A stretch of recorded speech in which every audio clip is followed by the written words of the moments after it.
Assalamualaikum warahmatullahi wabarakatuh. Waalaikumsalam warahmatullahi wabarakatuh. Selamat datang di podcast Hukum Perusahaan pada kali ini. Di episode kali ini kita akan menjelajahi dunia bisnis dari sisi yang sering kali dihindari di pembicaraan. Bagaimana sih perusahaan itu dinyatakan pilot? Apakah ada syarat menyebabkan perusahaan itu dinyatakan pilot? Di sini saya selaku host Aidil Habibin Nasution bersama rekan-rekan saya Adita Putri. Saya Kita Nazwana kalian.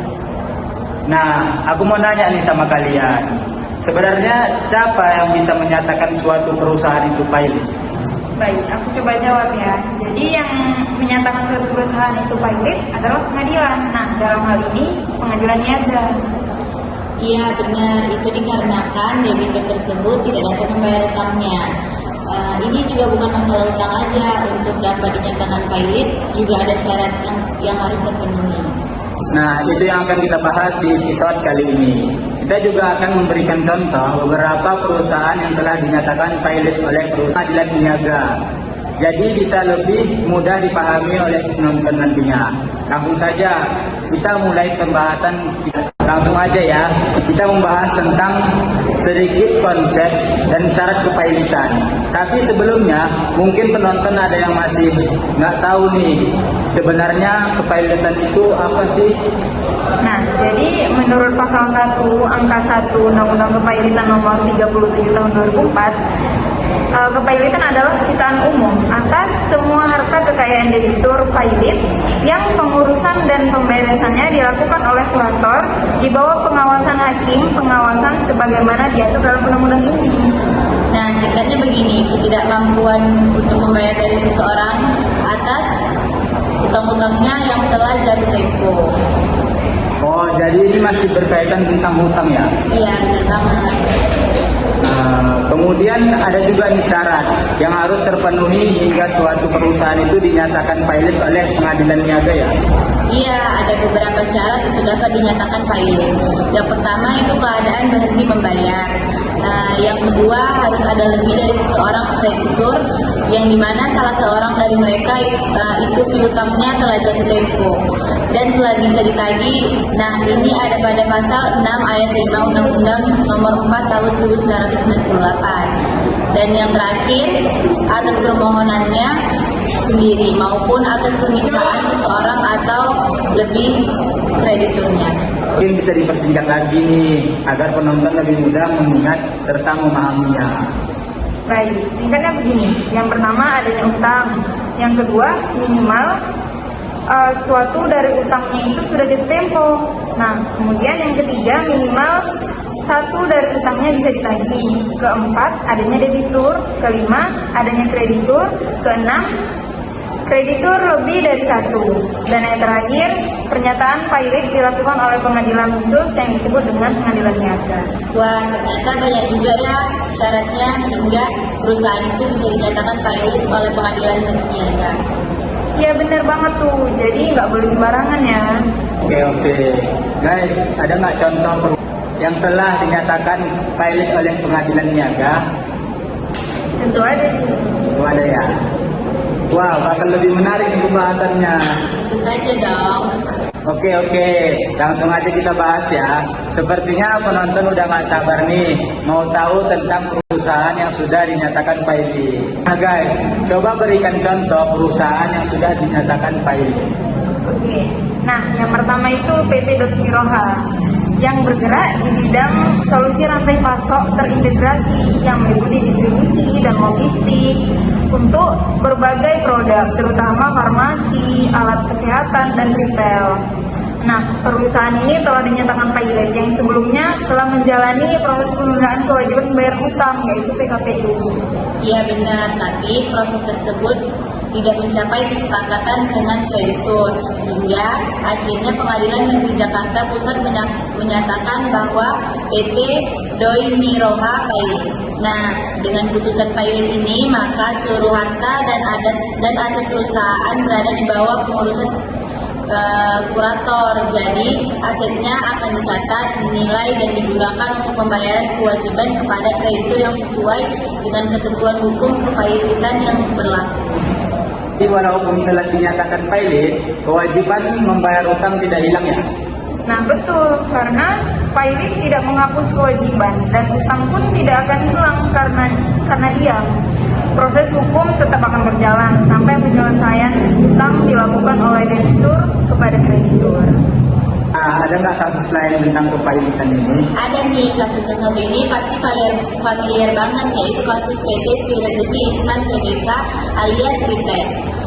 Nah, PT Ritex ini dinyatakan pilot oleh Pengadilan Negeri Niaga Semarang pada Senin 21 Oktober 2024 dan sudah berhenti beroperasi juga alias bangkrut mulai tanggal 1 Maret 2025. Nah, alasannya karena PT Sritex lalai memenuhi kewajiban utangnya yang mencapai 25 triliun. Wah, banyak juga ya utangnya. Kira-kira apa itu penyebabnya? Nah, melalui keterbukaan informasi, adanya penurunan pendapatan pasca COVID-19. Kemudian perusahaan juga menyebut kondisi geopolitik seperti perang antara Rusia, Ukraina, serta Israel, Hamas yang menyebabkan terjadinya gangguan supply dan juga adanya penurunan ekspor karena terjadi pergeseran prioritas oleh masyarakat kawasan Eropa maupun Amerika. Kemudian Sritex juga menolak pilot dan juga telah mengajukan kasasi atas putusan pengadilan. Sampai pemerintah juga ikut turun tangan membantu Sritex.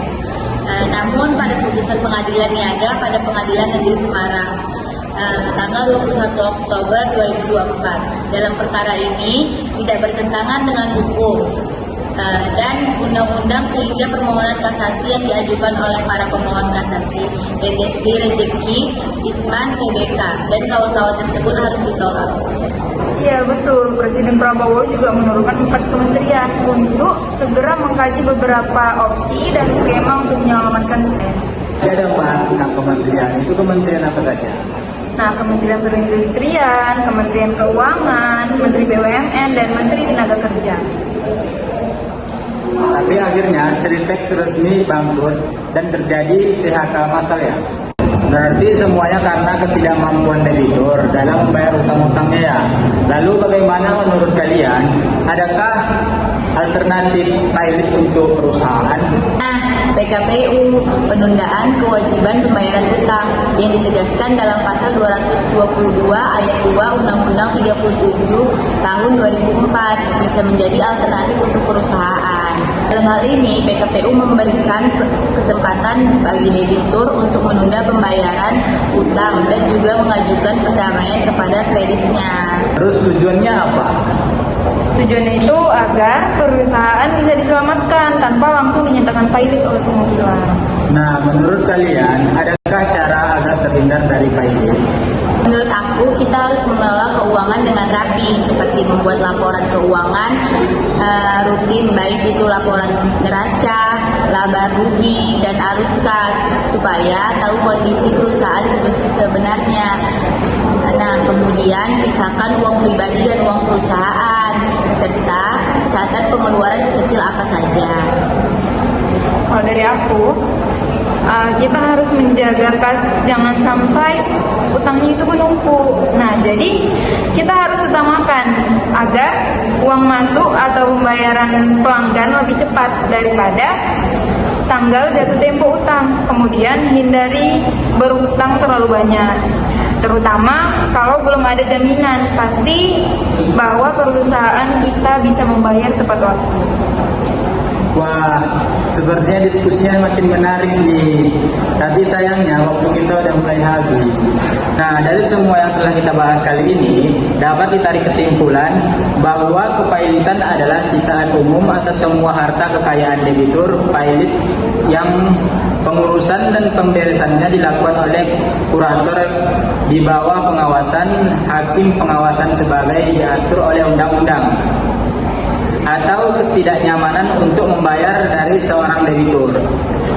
Atas undang-undang yang telah jatuh tempo, kemudian syarat yang harus terpenuhi hingga suatu perusahaan dinyatakan pilot.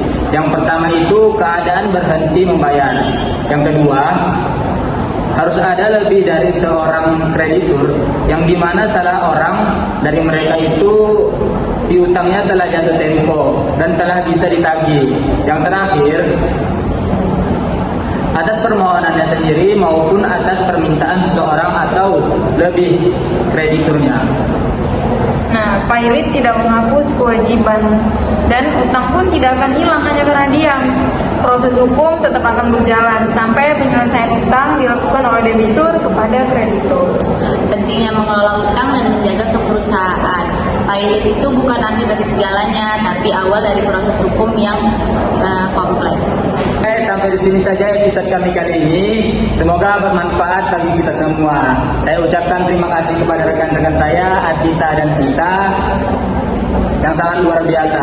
Saya Aidil Habibin Nasution, pamit undur diri dan nantikan episode kami selanjutnya.